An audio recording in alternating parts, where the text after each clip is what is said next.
네, 기도하고 시작하시겠습니다. 하나님 아버지, 오늘 또 저희들을 말씀 앞으로 인도하심을 감사드립니다. 비록 멀리 떨어져 있지만 그리스도 안에 거하게 하시고 생명의 말씀 앞으로 저희들을 인도하심을 감사드립니다. 오늘 또 십자가의 능력을 보게 하시고 십자가의 능력 안에 거하는 저희들로 삼아 주옵소서. 예수님 이름으로 기도드립니다. 아멘. 하나님 말씀 마태복음 9장 27절에서 34절 말씀입니다. 제가 주일날 목소리를 크게 하니까 목사님 한국에 오셔서 신이 나가지고 크게 했다고 그렇게 말씀하시는 분이 계셨어요.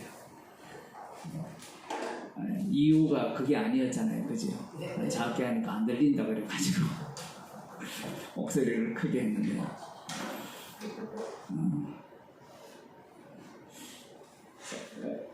예수께서 거기서 떠나 가실새 두 소경이 따라오며 소리질러 가로되 다윗의 자손이여 우리를 불쌍히 여기소서 하더니 예수께서 집에 들어가시매 소경들이 나아오거늘 예수께서 이르시되 내가 능히 이 일 할 줄을 믿느냐 대답하되 주여 그러하오이다 하니 이에 예수께서 저희 눈을 만지시며 가라사대 너희 믿음대로 되라 하신대 그 눈들이 밝아진지라. 예수께서 엄히 경계하시되 상가 아무에게도 알게 하지 말라 하셨으나 저희가 나가서 예수의 소문을 그 온 땅에 전파하니라. 저희가 나갈 때에 귀신 들려 벙어리 된 자를 예수께 데려오니 귀신이 쫓겨나고 벙어리가 말하거늘 무리가 기이 여겨 가로되 이스라엘 가운데서 이런 일을 본 때가 없다 하되 바리새인들은 가로되 저가 귀신의 왕을 빙자하여 귀신을 쫓아낸다 하더라. 아멘. 하나님의 말씀이라는 것이 그냥 우리들이 읽으면 알 수 있다 이런 식으로 이렇게 구성이 되어 있으면 참 좋겠죠. 어떤 목사는 그런 이야기를 해요. 말씀을 읽기만 하면 우리가 얼마든지 깨달을 수 있다. 왜냐하면 읽고 듣고 행하는 자는 복이 있다 라고 했으니까 자신의 주제를 파악을 못하는 겁니다. 성경 말씀이 하나님의 말씀이 인간의 언어로 기록되어 있죠. 인간의 언어로 기록되어 있지만 그게 육입니다. 그 육의 언어를 갖고 영의 말씀을 하시는 거죠. 그러하기 때문에 이 말씀 자체가 만만히 대할 수는 없습니다. 뭐 일반 이 세상에서 만드는 그러한 어떤 글처럼 말씀을 대하게 되면 그 마지막 자리는 어디로 도달하느냐라고 하면 이 유대교에 도달하게 되어 있어요. 이렇게 말씀드리는 이유는 오늘날 기독교 자체가 유대교입니다. 여러분들도 신앙생활 나름대로 열심히 바르게 올바르게 제대로 한다라고 했을 때 도착 지점은 이 바리새인의 자리에서 못 벗어나요. 죄인입니다 라고 아무리 이야기해도 그 자리가 바리새인의 자리예요. 공중권세 잡은 자가 활동을 하거든요. 그 공중권세 잡은 자는 이 세상 권세를 받았단 말이에요. 거기에서 과연 인간이 벗어날 수 있느냐라고 할 때는 불가능합니다. 그러면 우리는 손 들고 성령께서 그 불가능을 뚫고 들어오지 않습니까? 이 말 자체가 벌써 가능성으로 바꿔치기 한 거거든요. 이런 말씀들이 되게 어렵죠. 같은 말인데 완전히 말장난하듯이 계속해서 말을 하니까 어떤 목사는 저에게 짜증을 내더라고요. 목사님 말장난합니까? 뭐 어떤 때는 이렇게 말했다가 어떤 때는 저렇게 말했다가 성경 자체가 그렇게 구성되어 있어요. 그 성경을 제대로 안 읽기 때문에 하나님께서 어떤 때는 이렇게 말씀하셨다가 어떤 때는 저렇게 말씀하시는 거예요. 오늘 본문도 만만치 않거든요. 오늘 본문 읽으면 예수님께서 여기에 떠나 가실새 소경이 따라오며 소리질러 가로되 다윗의 자손이여 우리를 불쌍히 여기소서 하더니 소경이 생각하는 다윗의 자손과 예수님이 생각하는 이 다윗의 자손으로 오신 분이 차이가 있을까요? 없을까요? 당연히 있죠. 그게 없으면 어떤 문제가 발생하는가 하면 자기 부인이 이 소경의 속에 작동하지 않아요. 그러면 자기 부인이 없으면 구원이 없어요. 구원 없는 병 고침은 아무런 소용이 없습니다.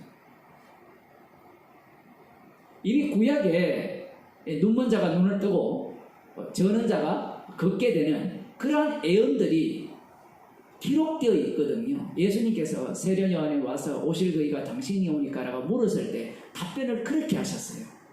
답변을 그렇게 하니까 이 사람들이 예수님이 그 일을 하시니까 눈먼 자 눈뜨게 하고 그 저는 자 걷게 하니까 그 메시아가 맞네요 라고 생각을 하는데, 그렇게 생각한 사람이 세례 요한이었어요.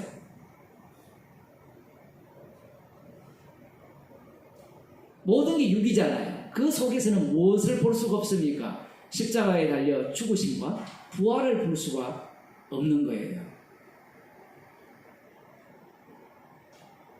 지금 소경이 소문을 들었잖아요. 산상설교 이전에도 예수님께서 병자를 고치시고 하니까 모든 사람들이 몰려왔습니다. 지금 예수님을 증거하기 위해서 여기에서 소경이 동원되고 있고, 이전에 회당장이 등장하고 있고 12회를 혈루증 앓는 여인이 등장하는 거예요. 이 내용들이 지금 연속이 되어 있거든요. 그 연속이 되어서 도달하는 지점이 33절, 4절 여기에 도달하게 되는데, 예수님께서 하시는 이 일을 바라보는 이 바리새인들은 어떤 관점에서 예수님을 판단하고 있는가, 이것이 아주 중요합니다. 제가 이 마태복음이나 사도행전도 계속해서 말씀을 드리면서 바리새인의 사고방식, 유대교를 계속해서 언급하는 이유는 인간의 종교적 끝자락이 바리새인이기 때문에 그렇다라고 말씀드렸죠. 성경을 아무리 연구해도 십자가는 나오지 않거든요. 지금 이 소경이 다윗의 자손이여 우리를 불쌍히 여기소서, 두 소경이 그렇게 이야기를 하죠. 그 불쌍히 여기소서라는 이 요청은 육적 요청이죠. 육적 요청인데 주님은 이 육적 요청을 어떻게 바꿔버리느냐라고 할 때는 영적으로 바꿔버려요. 영적 요청으로. 어제 우리 주일날 처음 이렇게 모임에 오신 분이 그런 얘기 했잖아요. 나 구원받기 위해서 교회에 왔다. 왜 구원에 대해서 그렇게 관심이 많았는가? 아마 이것도 보실 수 있는데, 자신의 주변의 사람들이 죽어가잖아요. 죽어가니까 구원에 대해 고민하기 시작하는 겁니다. 그러면 우리는 그런 사람에 대해서 어떻게 당신은 구원에 가신 걸 갖고 복음으로 다가옵니까? 이렇게 질문할 입장이 아니에요. 우리가 다 똑같은 인간들이거든요. 괜히 믿음 좋은 사람 행세한다고요. 그러면 그것이 복음을 알면 사라집니까? 사라지지 않아요. 우리는 이 육신이 죽을 때까지 육적 요소들이 쏟아져 나와야 돼요. 안 그러면 십자가를 전할 수 없습니다. 두 소경이 불쌍히 여겨주소서 다윗의 자손이에요. 그 다윗의 자손에 대한 그 인식 구조가, 이들은 어떤 인식을 담고 있었느냐라고 할 때는 누구한테 배웠을까요? 이 두 소경이. 당연히 말씀의 선생님 랍비들한테 배웠겠죠. 여러분들이 교회 다닐 때 누구한테 배웠습니까? 목사들한테 배웠잖아요. 신학교 졸업한 사람. 그럼 이 당시에 유대인들에게 있어서 이 말씀을 장악하고 있는 자들이 누굽니까? 바리새인과 서기관들이죠. 그들의 가르침을 계속해서 팝업시키잖아요. 전파시키잖아요. 그러면 이 두 소경조차도 그들의 신학 속에 갇혀있다라는 겁니다. 갇혀있어도요, 인간은 지 맘대로 해서 하거든요. 그런 게 참 재밌어요. 어쨌든 이들은 구약 성경에 근거해서 다윗의 자손이 오시면 자기를 얼마든지 고칠 수 있다라는 그러한 어떤 생각을 갖고 있는 거예요. 불쌍히 여겨달라라고 하니까 믿음이 되게 좋은 것 같잖아요. 이 믿음이 좋아요. 여러분 한번 죽어가 보세요. 불쌍히 여겨달라고 안 하겠습니까?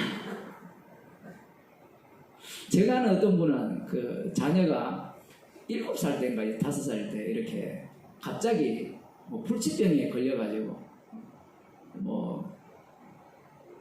죽은 사람도 있고 또 지금까지 살고 있는 애도 있는데 한 벌써 한 15년, 20년 흘렀는데 그러한 상황에서 복음을 알고 그런 일을 닥쳤을 때 어떤 생각을 하겠습니까? 아, 이것은 하나님의 영광을 위해서 다 그렇게 들어가요, 논리가. 그런데 그게 1년, 2년 붙어서 키우면 그게 그래서 얼마 전에 한 1년 전인가 몇 달 전에 통화를 하니까 참 말씀 자체가 정말 뒤에는 말을 안 하더라고요.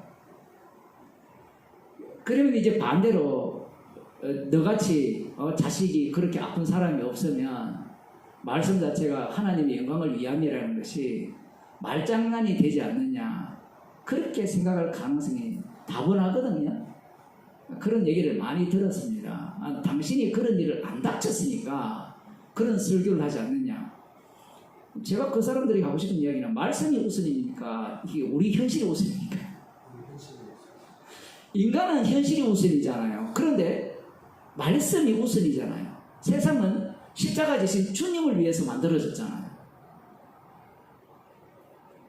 현실을 고려하여서 설교를 한다. 그러면 사람은 기분 좋죠. 기분 좋은데 그게 지옥 가는 일이잖아요. 생명이 거기에서 나옵니까? 생명은 십자가에서 나오잖아요.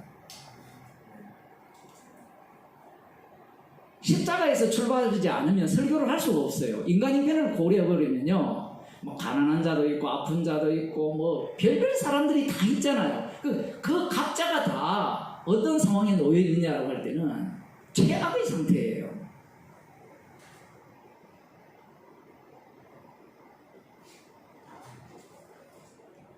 오늘 제가 그 동사무소 하도 옛날에 뭐 주민센터 뭐 여러 신고를 나고 거기에 이제 뭡니까 생활보호 대상, 요즘은 생활보호 대상자를 안 하죠. 완전히 옛날 사람이죠 지금. 완전히 타임머신을 타고 갔다가 다시 와서 그걸 신청하는 분을 봤어요. 뭐 어쨌든 타내야 되니까 뭐 거짓말을 하는 건지 참말을 하는지 모르지만 그런 사람에게 십자가의 피가 생명입니다 라고 하면 뭐라고 요청하겠습니까? 뭐라고 말하겠어요? 십자가가 밥 먹여주냐 이 얘기거든요. 이 복음을 전하는 목사들의 문제가 그거예요. 십자가 복음 전하면 먹일 것이다 이 생각이에요. 그런데 막상 해보니까 안 먹이거든요. 그러니까 자기가 복음을 전해놓고 안 먹으니까 어디로 갑니까? 돈 벌러 가는 거예요. 교인들에게는 설교를 어떻게 했어요? 여러분 말씀 중심입니다. 성경 중심입니다. 정말 십자가 중심으로 해놓고 결국은 본인이 어디 갑니까? 돈 중심으로 가거든요.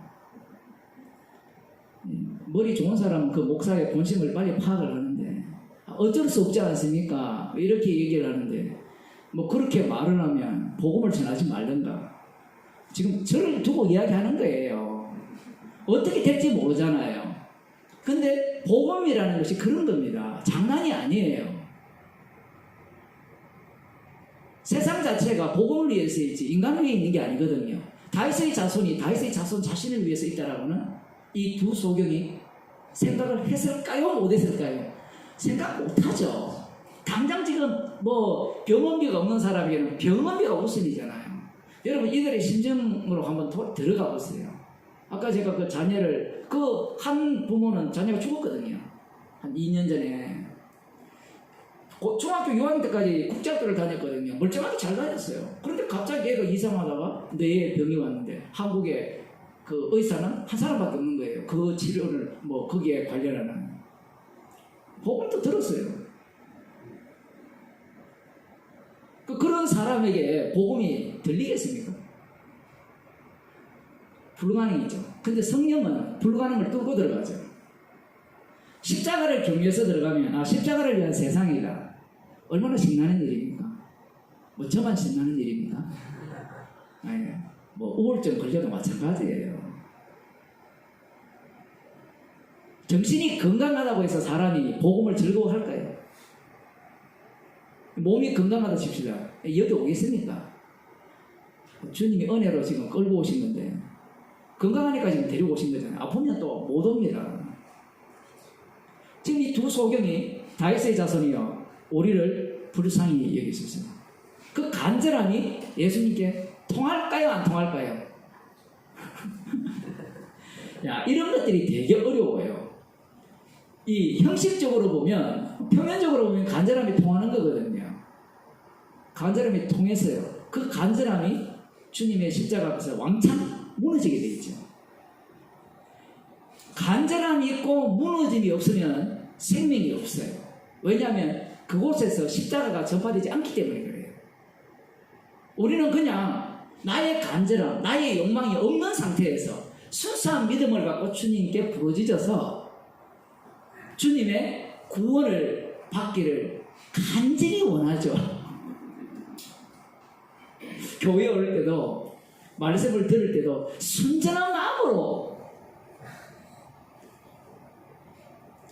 그게 그 악마가 심어준 마음이에요. 그 악마는 무엇을 자꾸 제거하려고 하는 거냐면 십자가 피를 제거하려고 해요.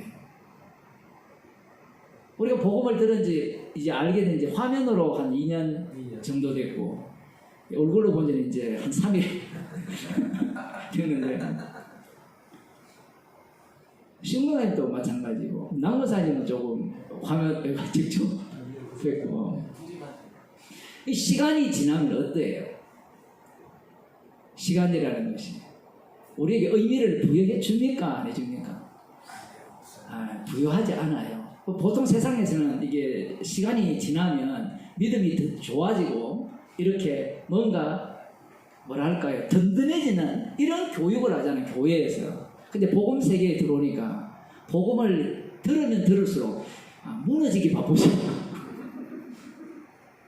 선줄로 알거든 넘어질까 조심하라는 말씀이, 너희들 선줄로 알거든 넘어질까 조심하라. 그래, 우리 조심해야지. 이게 아니라 그 말씀이 우리를 덮쳐버리잖아요. 말씀을 거꾸로 해석하죠. 주님이 거꾸로 해석하도록 그렇게 또 유도를 하시고, 그러나 우리가 육적으로 생각하는 것과 전혀 다르게 말씀이 우리에게 지금 닥치는 겁니다.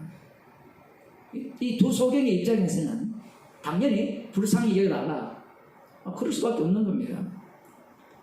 그런데 이 모습이 가장 제대로 믿음 있는 모습이래요. 나중에 사도행전을 보면 성령을 받고 사도들이 복음을 전하잖아요. 복음을 전할 때 우리가 어찌할까? 그걸 달리 말하면 불쌍히 여겨 주옵소서. 그 불쌍히 여겨 주옵소서가 뭐가 지금 합쳐져 있어요. 이 사복음서에 보면 자기 구원을 위한 욕망, 사도행전 3장도 마찬가지죠. 성전 민문에 앉은 그 사람이 갖고 있는 그 욕망과 어찌할 거라는 그 내용이 같이 겹쳐져 있어요. 그렇지 않으면 자기의 구원이 정당화돼요. 어떤 식으로 말을 하는가 하면, 우리가 말이야 성전 민문에 와서 구걸을 했기 때문에 너희들이 와서 우리를 구원했지 않느냐, 이런 식으로 설명을 해요.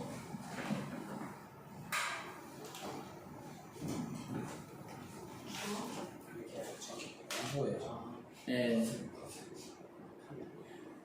그런 식으로 사람들이 이야기를 하거든요. 그 자기 구원의 정당성을 이야기를 하는 겁니다. 지금 예수님께 온 이 두 소경들, 이들에 대해서 주님이 어떤 태도를 어떻게 말씀하시는가 얘기해 보면, 예수께서 이르시되 내가 능히 이 일을 할 줄을 믿느냐 대답하였되 주여 그러하오이다. 이런 믿음은 누구나 다 가질 수 있습니다. 성경에 층이 여러 층이거든요. 지금까지 그 얘기를 했잖아요. 갈급하면 그런 사람이 있거든요. 두통이 엄청 심한 사람은요, 주여 이 두통만 없애주옵소서.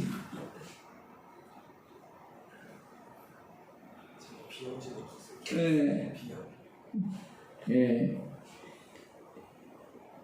내가 능히 이 일을 할 줄을 믿느냐. 그 예수님은 이들을 통해서 자기를 증거하고 계시거든요. 십자가에 못 박혀 죽으시고 부활하셔서 심판주가 되심을 증거하는 차원에서 이 사람을 끌어들인 겁니다.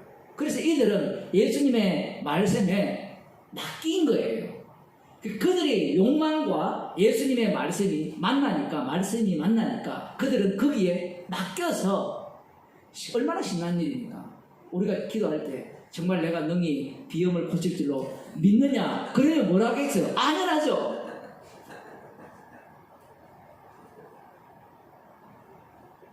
이 사람은 무조건 믿어요.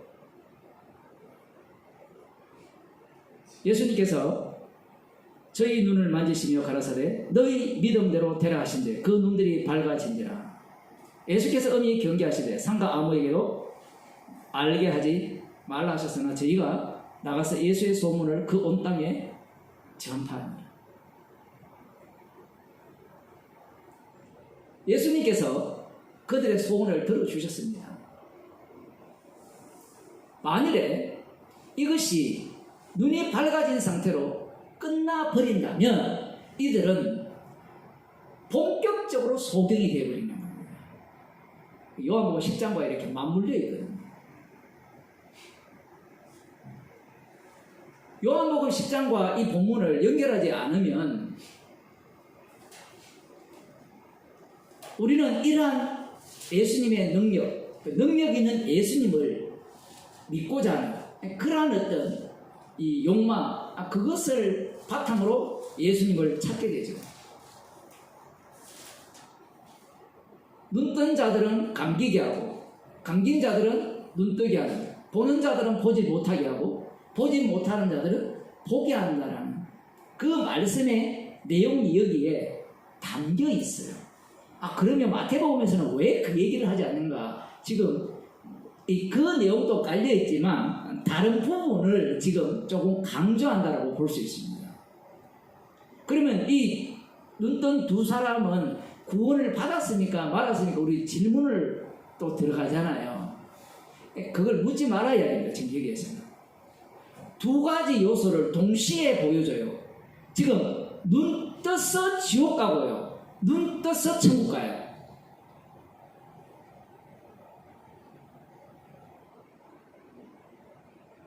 예수님이 고쳐주지 않습니까? 그러면 죄 용서 받지 않았습니까? 죄 용서하고 눈 뜨는 거하고 관련이 있습니까? 없습니까? 누가복음에 나오죠. 10명의 문둥병이 가다가 병을 고침을 받았죠. 죄 용서와 관련이 있습니까? 없습니까? 죄 용서와 관련이 있는 것이 아니라 예수님은 죄도 용서하시는 분이고 동시에 지옥 보내는 분임을 증거하죠. 이렇게 아무리 말해도 목사님 성경에 보면 예수님께 불쌍히 여겨 달라고 부르짖으니까 예수님께서 불쌍히 여겨 주셔서 눈을 뜨게 해줬지 않습니까? 그렇게 믿다가 지옥 가면 돼요.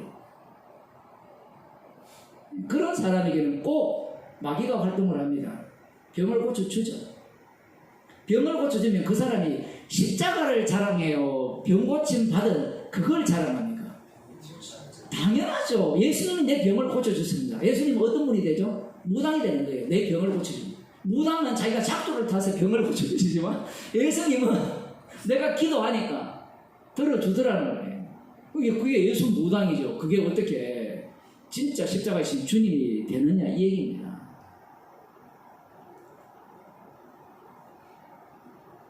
그 눈들이 밝아진지라. 예수께서 엄히 경계하시되 상가 아무에게도 알게 하지 말라. 왜 이렇게 경계하셨을까요?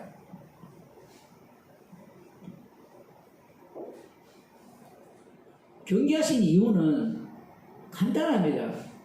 너희들이 소문을 내면 그 사람들이 나를 어떻게 인식하겠어요? 지금 앞에 모든 사람들이 그 병 고친 기적을 보고 이분이 메시아라고 해서 찾아왔잖아요. 근데 인간이 예수님 말씀 들을까요? 안 들을까요? 죽어도 안 듣습니다. 좀 이상하지 않아요? 예수님이 창조주라면 이들이 사람들에게 아무에게도 말하지 말라 하면 말 안 해야 되잖아요.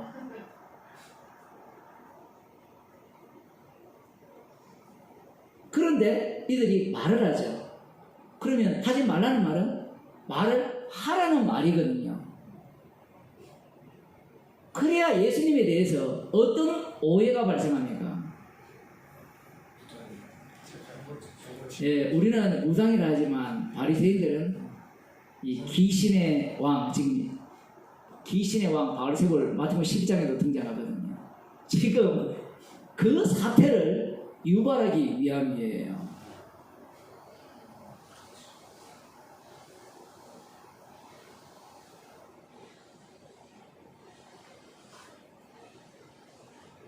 예수께서 엄히 경계하시되 삼가 아무에게도 알게 하지 말라. 성령을 받지 않으면 예수님이 하신 일을 알 수 있습니까? 없습니까? 알 수 없죠. 어떤 의미인지 모릅니다. 제자들도 마찬가지예요. 지금은 예수님 홀로 자기 전도를 하고 계시는 상황이에요. 이 마태복음을 제가 1장부터 하면서 계속해서 강조했던 게, 그때 처음 시작한 사람 아무도 없네. 골방팀만 어떻게 화면으로 들어오시는지 모르겠네. 시작은 참석하였으나 나중은 완전히 미약해서 사라지는.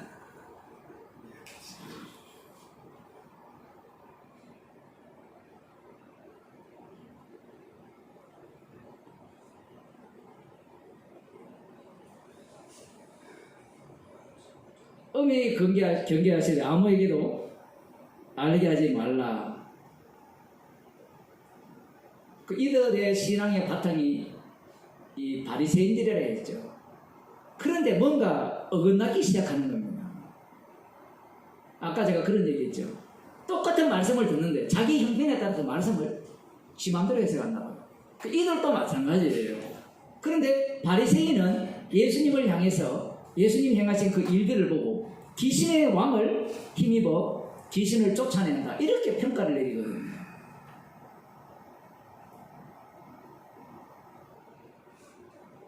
예수의 소문이 쫙 퍼진 거예요.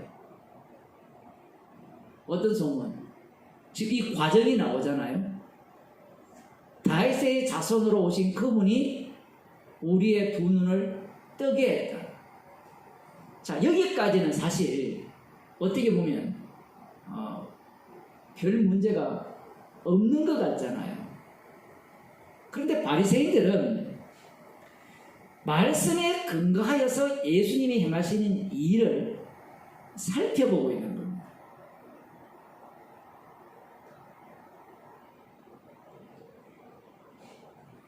그 다음 나오는 내용이, 저희가 나갈 때 귀신 들려 벙어리 된 자를 예수께 데려오니 귀신이 쫓겨나고 벙어리가 말하거늘. 귀신이라는 말이 나오는데, 성경의 언어는 인간이 사용하는 용어를 그대로 차용해서 쓴다는 걸 명심을 하셔야 됩니다. 김기동은 이런 걸 갖고 귀신이 있다 이렇게 이야기하는데 그 귀신은 아니에요. 뭐 악마죠, 악마.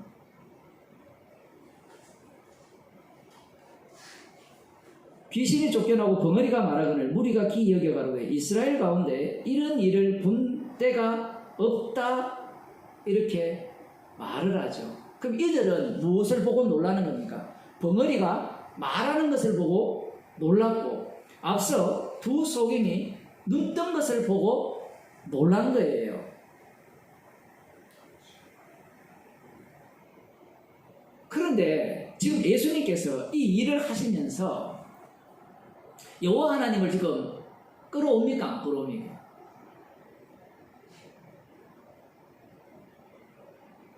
지난번에 이 죽은 자를 살리는 그 사건도 봤죠. 12의 혈루증 걸린 그 여인 사건도 있었죠. 율법 절차가 진행됩니까? 되지 않습니까? 안 되거든요.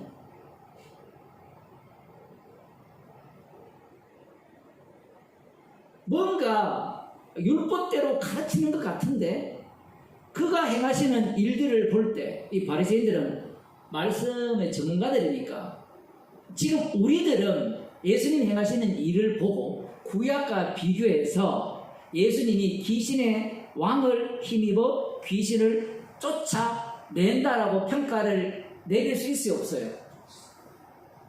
바로 답변하지 말고 좀 생각하시면서 화면으로 보시는 분도 한번 생각해 보세요. 현장이 좋죠, 그죠? 확실히. 네? 화면은 눈도 아프고 힘들죠.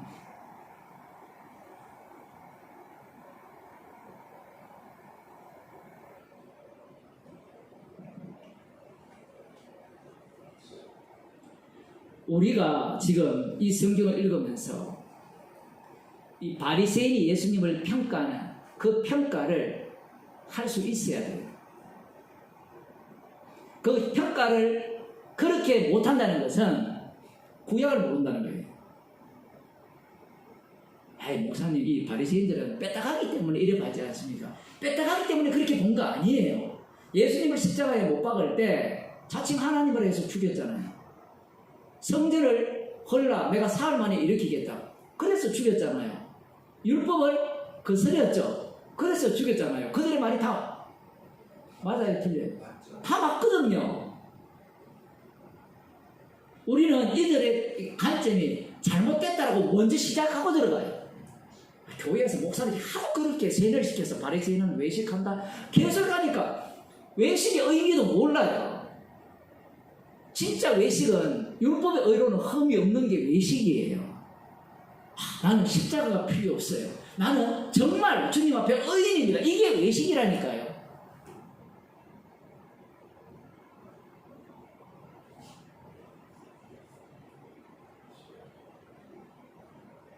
저가 귀신의 왕을 빈 자의 귀신을 쫓아낸다. 이렇게 평가를 내린 것은 지금까지 한 모든 것들이 그 산상설교부터 시작해서 병 고친 그 모든 것들을 종합을 해서 평가를 내리는 거예요.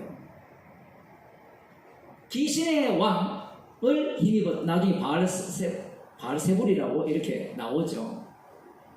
이 이야기를 왜 하느냐가 중요합니다. 우리가 신명기 13장을 한번 보겠습니다. 네, 신명기 또 현장반도요 몇 주 지나면 아무것도 아닙니다. 아니 13장 1절부터 보면 너희 중에 선지자나 꿈꾸는 자가 일어나서 이적과 기사를 네게 보이고 네게 말하기를 네가 본래 알지 못하던 다른 신들을 우리가 쫓아 섬기자 하며 이적과 기사가 그 말대로 이룰지라도 너는 그 선지자나 꿈꾸는 자의 말을 청종하지 말라. 이는 너희 하나님 여호와께서 너희가 마음을 다하고 성품을 다하여 너희 하나님 여호와를 사랑하는 여부를 알려하사 너희를 시험하심이니라. 너희는 너희 하나님 여호와를 순종하며 그를 경외하며 그 명령을 지키며 그 목소리를 청종하며 그를 섬기며 그에게 부정하고 그 선지자나 꿈꾸는 자는 죽이라. 이는 그가 너희를 애굽 땅에서 인도하여 내시며 종되었던 집에서 속량하여 취하신 너희 하나님 여호와를 배반케 하려 하며 너희 하나님 여호와께서 네게 행하라 명하신 도에서 너를 꿰어내려고 말하였습니다. 너는 이같이 하여 너희 중에서 악을 제할지니라.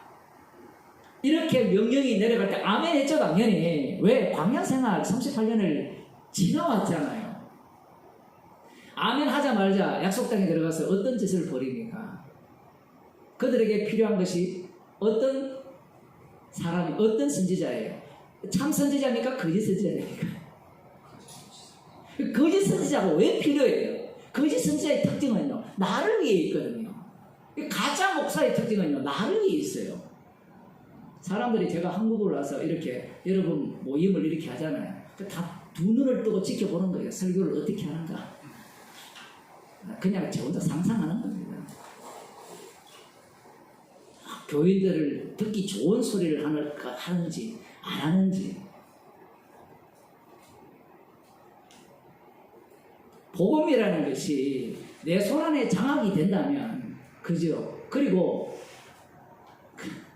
믿음 없는 인간들이 그 생각을 해요.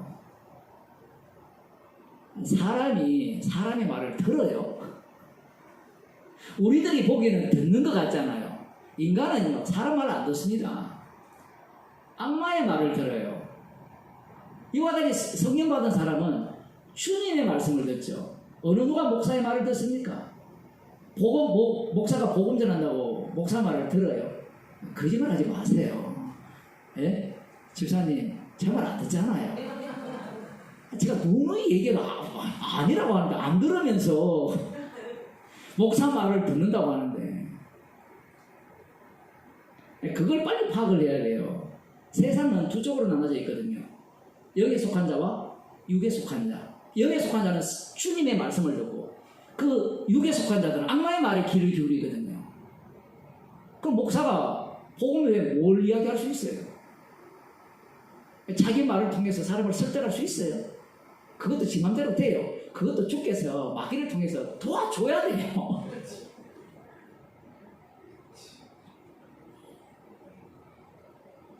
이 선지자가 꿈꾸는 자가 일어나서 이적과 기사를 네게 보이고, 자, 이걸 지금 예수님께로 끌어오지 말고 이걸 열왕기 시대로 딱 집어넣어 봅시다. 집어넣으면 그 솔로몬 이후에 남유다와 북이스라엘이 갈라지죠. 그 북이스라엘 왕이 여로보암 왕이잖아요.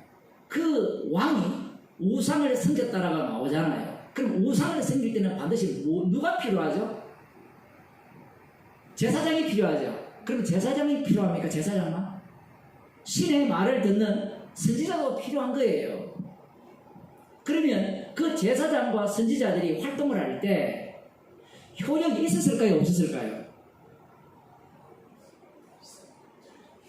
있었겠죠. 성경을 좀 읽어보세요. 여러분, 그게 없었으면요, 안 따라가요. 우리가 볼 때는 하나님께서 심판을 하니까 오히려 참 선지자의 말을 들을 걸이라고 하지만 그건 끝난 입장에서 하는 이야기예요. 마찬가지입니다. 지금 주님 십자가로 끝냈죠. 나중에 주님이 재림하실 때, 온 세상을 불바다 만드실 때, 그때 하는 말이 뭐라고 하는가 하면, 그때 좀 진짜 선지자 말을 들을 걸, 말이 많네. 이 이야기하고 똑같은 거예요. 여러분 지금 화면에 계신 분들 다 알아들으셨죠? 무슨 말인지. 그런 식으로 생각을 하는 겁니다. 성경을 거꾸로 봐야 되거든요. 우리는 결론을 다 알기 때문에 왜 참 선지자의 말을 듣지? 그들의 말을 들으면 복을 받고 그들의 말을 들으면 영생을 얻을 건데 그 짓도 다 했어요. 지금 오늘 본문에 나오는 바리새인들이 했다니까요. 거짓 선지자들이 말을 할 때 엘리야의 기도를 들어줬잖아요. 그러면 그 850명의 그 거짓 선지자들의 활동을 할 때 그들의 어떤 예언이나 말에 효력이 없었을까요? 성경에는 그걸 빼고 있잖아요. 그 그나니의 아들 누굽니까? 그 시드기야입니까? 뭐라고 이야기해요? 하나님의 신이 언제 나를 떠나 너에게 왔느냐? 아방이 바보입니까? 느부갓네살 왕 보세요. 머리가 핑핑 돌아가잖아요. 얘들이 나를 갖고 노는지 아닌지, 너희들 만일에 내 꿈에 대한 이야기와 해석을 말하지 않으면 죽여버린다 그러잖아요. 그래 평소에 그들이 거짓말 해가지고 느부갓네살에게 아부를 해서 거기에서 빌어먹고 살았어요. 빌어먹었던 좀 이상하지만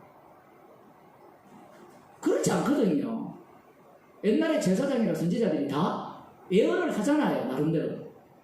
제가 이 동네 산보를 쭉 하면서 보니까 점집이 좀 있더라고요. 그 동네가 다 뭐 맨날 그래요. 예? 거기뿐 아니고 다 그래. 그래요. 예.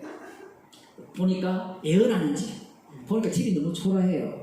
제가 그래서 속으로 그랬어요. 예언하면 저 집이나 좀 좋은 집으로 가지. 다 그래. 그거서 가짜 나가지고 진짜. 다 슬들어서 얘기하지. 그러니까 예언을 하면 왜 새들어 사냐고요. 그게 비법인가요?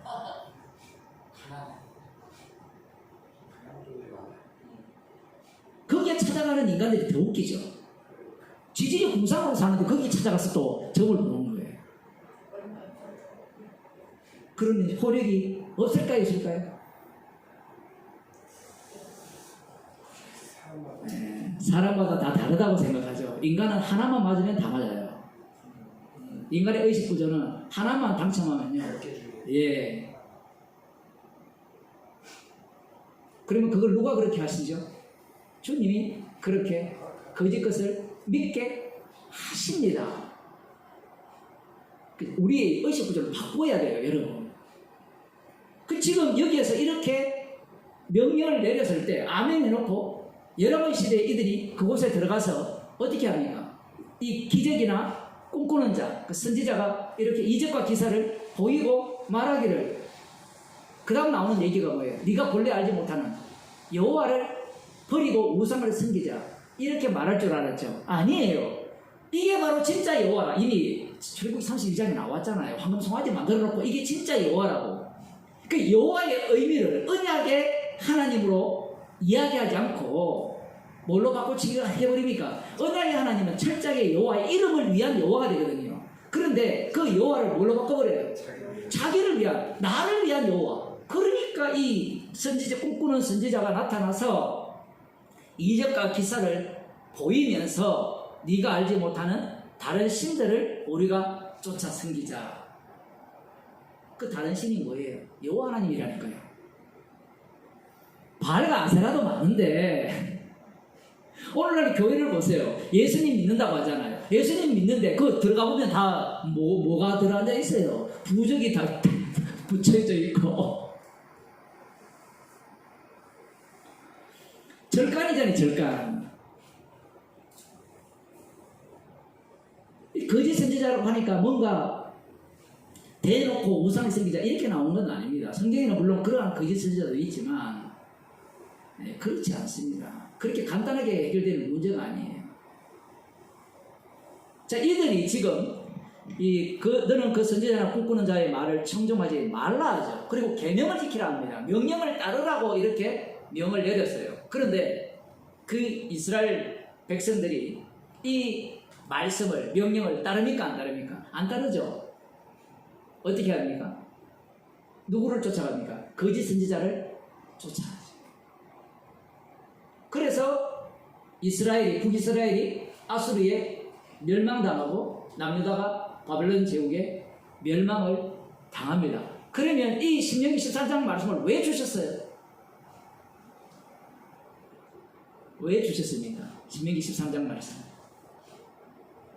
자, 먼저 예수님 당시 유대인들 입장에 우리부터 먼저 한번 생각을 해야 되는데, 여러분이 이 신명기를 읽고 열왕기를 읽었다 칩시다. 그리고 이제 에레미야나 에스겔을 다 읽고 이제 멸망당했다, 다니엘까지 읽었다 치면 이 신명기 13장을 읽으면 어떻게 해석하겠어요? 반성하겠어요? 아니면 그래 멸망당하 죽고 마땅해, 그래 말씀대로 되어졌네, 안해, 말씀대로만 되옵소서, 이렇게 나가겠어요? 반성하죠. 솔직히 해서 좋아요. 우리 본심이잖아요. 우리 본심. 우리가 예를 들어 우리가 원하지 않는 어떠한 일을 닥쳤을 때 말씀대로 되었다고 합니까? 안 그러면 나를 돌아봅니다. 돌아본다니까요.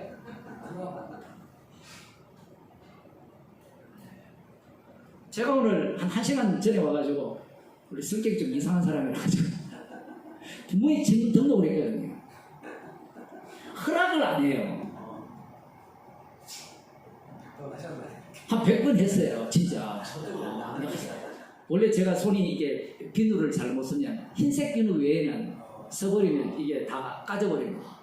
우리 집에 초록 보라색 비누가 있어요. 예. 그래서 지금 다 까졌어요. 예. 별납니다, 제 피부가. 그걸 누르잖아요. 누를 때 뭘 생각하겠어요? 보라색 썼어.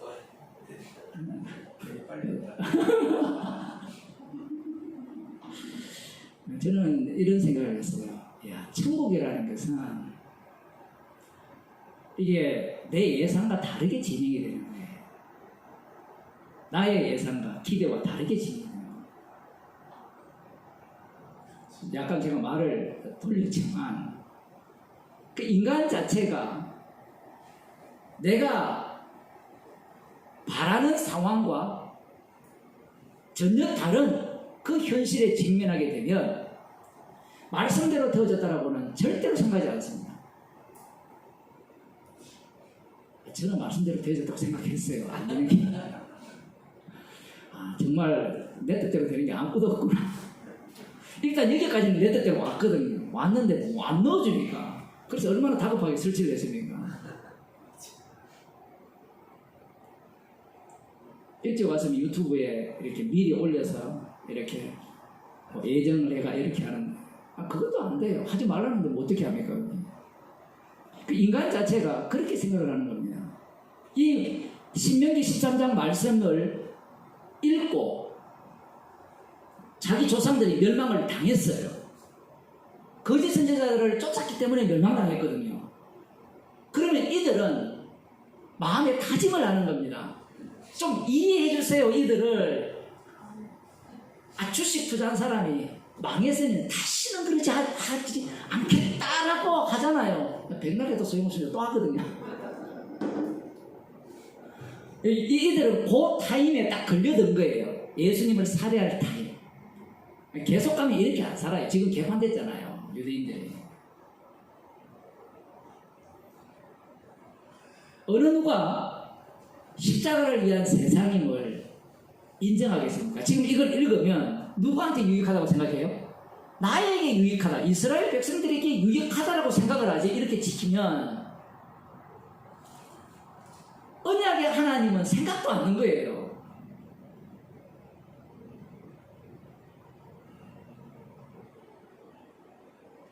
그래서 이들은 지금 예수님이 혹시 메시아가 아닌가 지금 의문을 갖는 거예요. 이전에도 비슷한 사람들이 계속 등장을 했거든요, 역사적으로.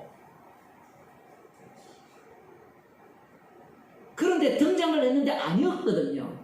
아니었기 때문에 이들은 이 말씀에 더 철저하게 무장을 하는 겁니다. 마치 우리들 같죠. 여러분 또 여러 군데를 거쳐서 왔잖아요. 그래서 우리 김충희 강사님은 양치기 소년이 되었는데 여기 있는 사람들 다 양치기 소년이에요. 여기가 아닌갑다 가자 해가지고 쫓아갔는데 또 아닌갑다 또 가자 아닌갑다 계속 쫓아가잖아요.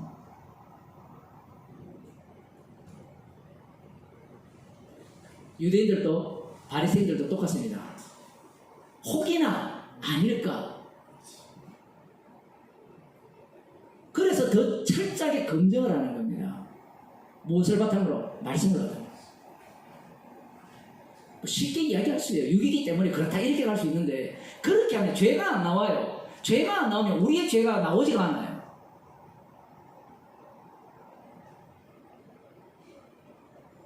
예수님이 병자들을 고쳤잖아요. 병자는 누구만 고칩니까? 방금 그런 얘기 했잖아요. 벙어리를 창세 이후로 본 적이 없다 했잖아요. 벙어리 고치는 사건을. 그럼 누가 했다는 얘기예요? 사람들이 그 말 생략을 해놨잖아요. 감히 말을 못하고. 성경은 이상해요. 죽은 자 살리는 게 대단한 겁니까? 병어리 말하게 하는 게 대단한 겁니까? 구약에는 죽은 자 살린 내용들이 나오잖아요. 근데 벙어리 고친 이야기는 없단 말이에요. 그러면 벙어리 고친 이야기가 없으니까 그 말 뒤에 땡땡땡땡땡땡 나오는 거예요. 뭘 생각했어요? 그 마음을 바리새인들이 읽어내는 겁니다. 그렇게 되면 예수님이 누구의 자리에 올라가 버리죠? 하나님의 자리에 올라가는 겁니다. 그래서 이적과 기사를 행하는 예수님을 보면서 그들은 이 예수를 귀신의 왕을 힘입어서 귀신을 쫓아낸다라고 평가를 내리는 거예요. 그건 그들에게는 정말 중요한 문제예요. 지금 메시아를 기다리고 있잖아요. 메시아를 기다리고 있는 상태에서 만일에 이 예수라는 사람을 메시아로 받아들여서 따라간다면 궁극적으로 예수가 하나님이 되거든요. 지금 우리 눈에는 안 보이죠. 지금 바리새인의 안목으로 이 사건들을 봐야 되는 이야기예요. 좀 더 들어가면 산상설교를 예수님이 하셨잖아요. 그런데 시내산에서 누가 말씀을 주셨어요? 여호와 하나님이 모세를 통해서 말씀을 주셨죠. 그런데 예수님이 누구 자리에 올라가 버렸죠? 모세 자리입니까? 여호와 하나님 자리입니까? 여호와 하나님 자리에 올라간 거예요. 그러니까 이제 눈치 못 챘었죠. 지금 여기 이 귀신의 왕 바알세불을 힘입어서 쫓아낸다는 이 말씀의 의미가. 바리새인들은 박사 중에 박사입니다.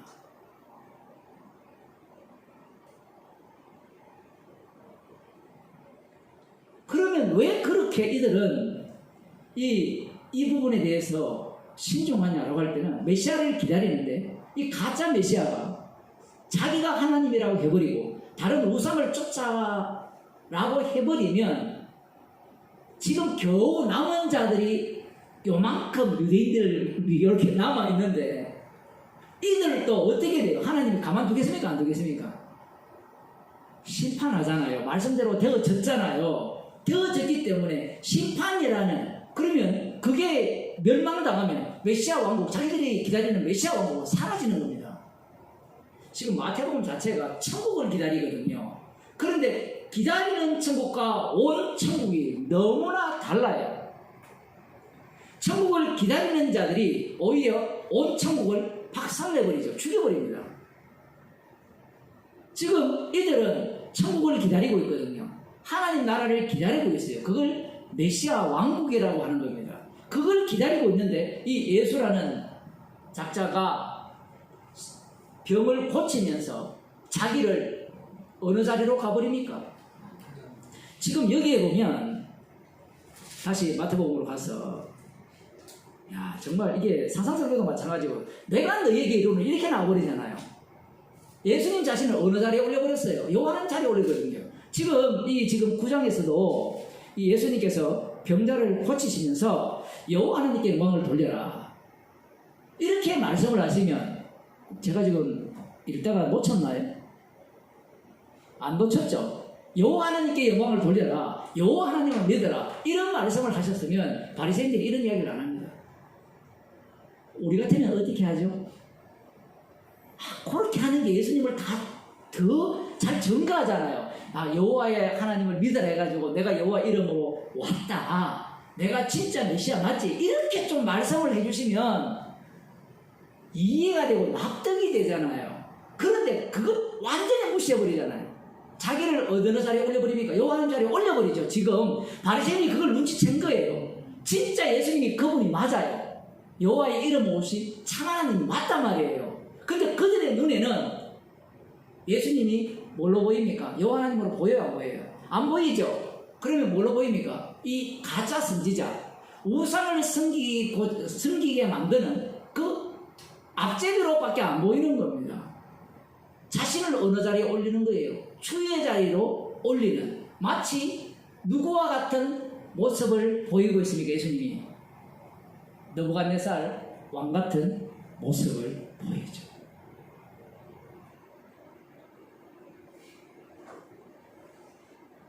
바리새인들이 짜증이 나가지고 질투가 나서 이런 소리 하는 게 아니란 말이에요. 목사님은 바리새인을 왜 그렇게 훌륭하게 봅니까? 이게 훌륭하게 볼 수도 있어야 되고요, 정반대로도 볼 수 있어야 되는데 이게 훌륭하게 이렇게 안 보게 되면 지금 이들이 왜 귀신의 왕을 힘입어서 귀신을 쫓아낸다라고 말하는 이유를 모른다는 이야기입니다. 그럼 이들은 왜 여호와 하나님을 그렇게 열심히 믿으려고 합니까? 신명기 13장을 어떻게 해석했다고요? 나를 중심에 놓고 주신 말씀으로 해석을 하고, 열왕기에 나오는 그 역대 상하에 나오는 그 모든 말씀을 나 중심으로 해석을 하잖아요. 그래서 예수라는 자를 귀신의 왕을 힘입어서 귀신을 쫓아낸다라고 말을 하면서 그 예수를 단호하게 처단함으로 말미암아 자신들에게는 하나님이 주실 축복이 주어진다라고 생각하는 겁니다.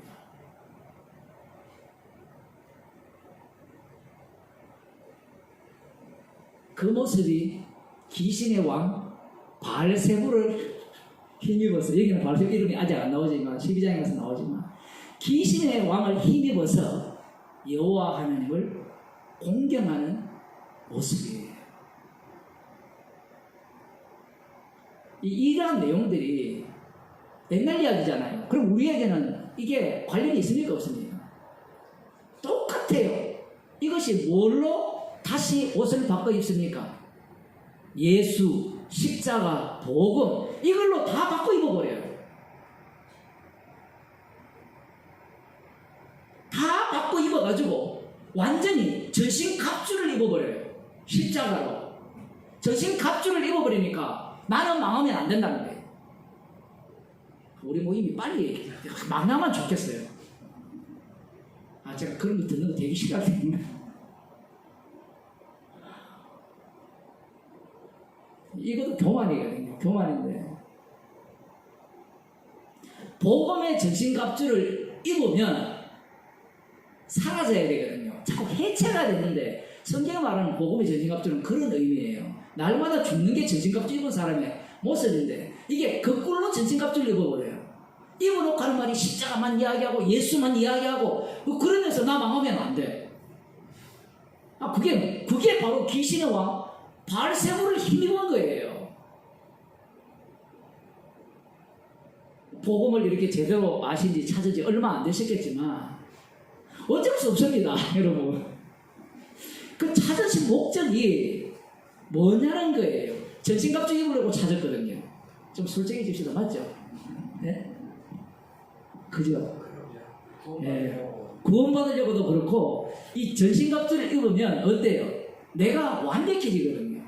그런데 복음이 살아 역사한다는 사실을 꿈에도 생각 못한 거예요. 우리들은 주님이 살아계셔서 말씀의 능력으로 우리를 장악해버리죠.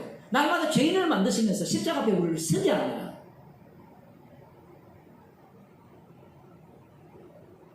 주님이 자기 백성을 사랑하기 때문에 가만 안 둡니다. 그 욥을 너무 사랑하기 때문에 가만 안 두거든요. 뽐내려고 가만 안 둔 거예요. 우리는 가만 안 두면 뭐라고 생각해요? 이게 어떻게 죄를 지어서 벌 받아서 그럴 거다. 그 죄 오기 전에 여러분 좀 요란했잖아요. 주님 사랑하기 때문에 그래요. 남아있으니까 사랑하기 때문에 그 얘기가 아니라 사랑하는 자에게는 잠을 주시는 건 맞는데 빨리 데려가시는 게 사랑하는 게 맞거든요. 의인을 빨리 데려가거든요. 환난 안 보게 데리고 가는데요. 십자가 사랑의 깊이속으로 몰고 가잖아요. 그러니까 사도 바울을 보면 사랑을 완전히 덮어서도 너무 많이 덮었었잖아요. 너무 많이 덮었으니까 세상 사람들이 보기에는 어떤 모습을 보였습니까? 세상에 쓰레기 취급자니까요. 대화가 안 통해요. 대화가. 우리의 신문권은 하늘에 있다. 저의 신문권은 서울 신문권. 하늘에 있다니까 대화가 안 되잖아요.